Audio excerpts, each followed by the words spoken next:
Orkney is a group of islands off the north coast of Scotland, and we're actually closer to the Arctic Circle than we are to London. You can't really make your plans around the weather. There are roads that close in high winds, there are ferry cancellations or planes that can't get in or out because of fog, but you've got to make an effort to get here.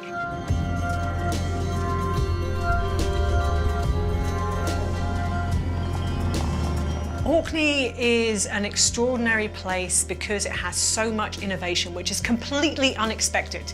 Innovation, the way that I think about innovation, goes back 5,000 years. One of the things that Orkney is also incredibly famous for is its UNESCO World Heritage Site, its Neolithic prehistoric archaeology. And what's interesting, particularly about the stone circles, is that they were some of the earliest stone circles in Britain. And archaeologists believe that stone circles started here in Orkney and then spread south to the rest of the country. So when we're talking about energy in Orkney, it's not invisible. It's something that's very tangible, it's something that you feel all the time on your skin and on your body. You become very aware of your energy infrastructure. Right now, we have 3 times as many electric cars in Orkney as anywhere else in the country. We have over 700 micro wind turbines. Orkney's been generating over 120% of its electricity needs from renewable energy since 2013.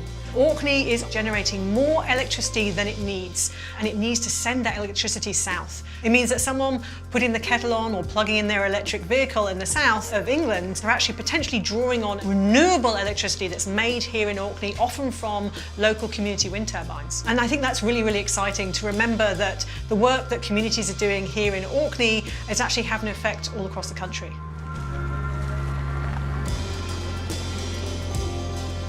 We reckon there could be around about 17 gigawatts of offshore wind within 150 kilometres of Orkney. So we could be a major part of the UK's electricity supply network.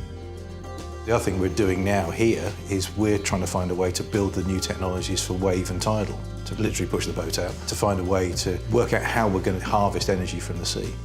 Mainly, the work that we're doing is around getting energy out of waves and tides. And we believe there's an epic amount of energy in the sea out there. The interesting thing is, of course, we're surrounded by the sea, and we know that our cars in due course are going to be powered by the sea. This is just such a joy to think that the energy that makes our lives quite hard sometimes, the tides and the waves and the winds, is actually what's going to be driving our cars in the future. Orkney is on the point where the Atlantic Ocean meets the North Sea. The musical scene up here is really interesting. We were the last stopping point for a lot of ships, so there's different influences in our traditional music. I was born here and went to school in Orkney, and like a lot of folk, I wanted to get away and studied in Scotland. But then the Bullard Islands took me back 10 years later, came home with a young son in tow. I think people here are very, very aware of the fact that Orkney produces more energy than we need. A lot of the community centres have got their own turbines, and it makes for a really clean place. When you're out in the car with your bairns, you can have them play and count the turbines, and you know they're never going to run out, so it can keep them occupied for a decent length of drive. It feels like everybody else is away out there in the distance, you know, and we are the centre of the world.